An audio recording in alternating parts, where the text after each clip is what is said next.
I called my mom and told her what was going on. My mom was a registered nurse. She had been practicing for 40 years. I described what was going on um, to her, and she said that she would come to the emergency room and wait with me. And I mean, awesome, right? A registered nurse by your side as you're going through all of these experiences and things that you're not sure about. So I thought that was wonderful. And so I waited and I waited, and she didn't show up. And I'm, getting concerned, but what can I do? Like, her husband had just gotten home from the hospital from a surgery. And so, maybe she was having to do something for him before, before she could come.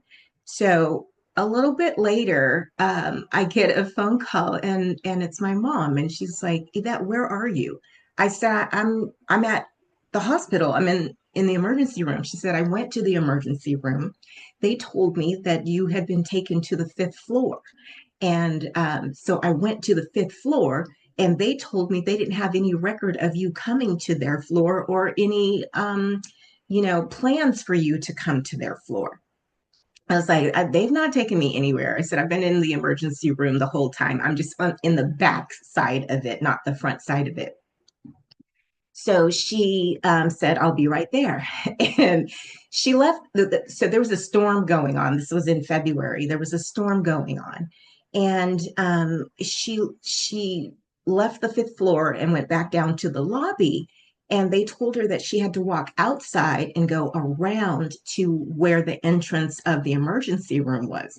And she said, oh, no, I don't. She says, I'm not walking out in that storm based on faulty information that you all provided to me. So you call whoever you need to call to escort me over using the back way because I'm not going out in that. And so when she was telling me this, I thought fantastic. Although she hadn't worked in this facility, she worked for this hospital for 20 years. In fact, she worked in the emergency room for, I think, 14 of those years, something like that. But when they built the new facility, she was already done working for them by the time the new facility was ready, and they moved all of the patient care over there. So she shows up. The security guard escorted her and double checked that she was actually my mom. And so we're sitting there, and again, a series of like some inattention or inattentiveness. And I would pop my head out and I would say, "Excuse me, I was just wondering if you could give me an update. Do we know what's going to happen?" And they'd say, "We'll call you when it's time." And so a couple more hours pass, and then finally somebody comes. And I had done this a couple of times where I went out to them and said, "Hey, you guys said that we're going to move to the next thing." And then somebody comes after a couple of hours, or maybe 3 hours, something like that. And my mom and I had been chatting, and we've been talking to this pregnant woman who had come in, and she was young. She was probably like 21 or 22. And we were like, you might want to go somewhere else to get your care if this is an emergent situation, because things are taking quite a long time here. And so they came and they said, we've been calling you. We gave away your room a couple of times because you didn't answer. I said, you've been calling me. Where were you calling me? And they said, in the waiting room. And I said, in the waiting room that you took me from to bring me here and put me here? So needless to say, I was a little perturbed. But finally, they get me into one of the rooms in the ER. So before that, it had been take a test, stick you back in the waiting room, bring you out for a test, stick you back in the waiting room. I didn't actually have my own room. And so they get me into a room, and the ER doctor comes in, and I explained to her what my symptoms are and what's going on, and that I need an MRI. Well, she said that they were going to do an EKG first. And I was like, I'm not here for a cardiac issue. I'm here for a neurologic issue and I need an MRI. And she said, it's standard procedure. We need to rule that out first. And so I said, fine. So did the EKG, came back great. And then they said, we're going to have you have to be examined by a neurobot because it appears that this is a neurological issue. So the thing that I said when I walked in the door, and at this point we're probably 10 hours in, is what they now want to examine me for. And so they bring in the neurobot because they didn't have a neurologist in-house. And the neurologist does the exam. He gets the results. They sent him the results of the CT scan. And he looks at it and he said, he has me like lift my arms and look this way and that way and do all of these different things. And then he says, you need an MRI. Yeah. You need an MRI. So the thing that, I don't know, 10, 12 hours before I walked in the door saying that I needed,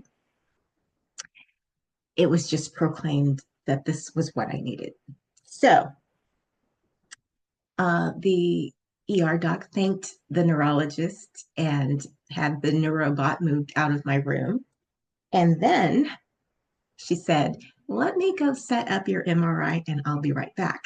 And she was gone for 7 or 8 minutes. She came back and she said, I am so sorry.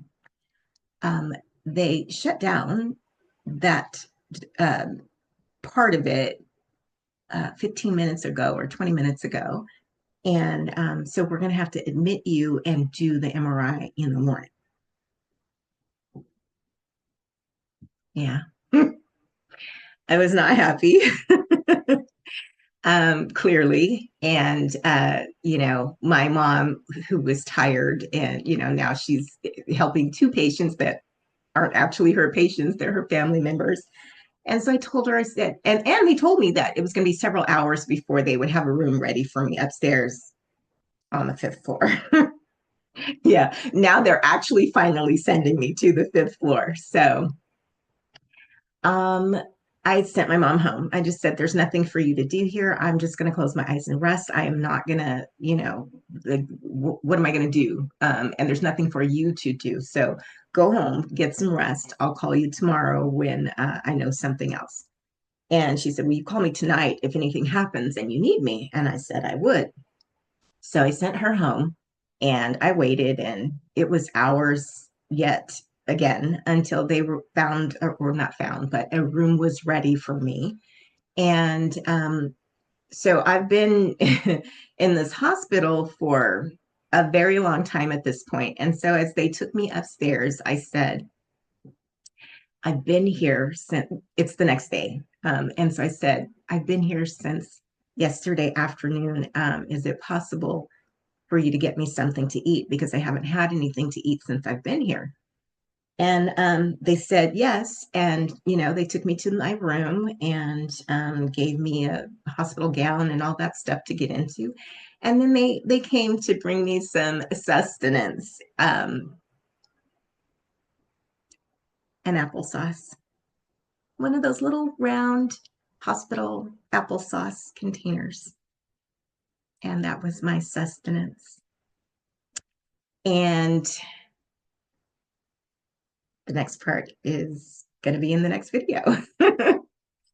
So the interesting parts, I'm not taking that, and we canceled, and all of those parts, those are coming in the next video. So make sure that you like, subscribe, share this if you know anyone who is living with MS, if you know anyone who has somebody in their family who's living with MS, if you know a Gen Xer who you think would enjoy some of the saucy stuff that's going to be coming after this. And stay tuned for the rest of my diagnosis story.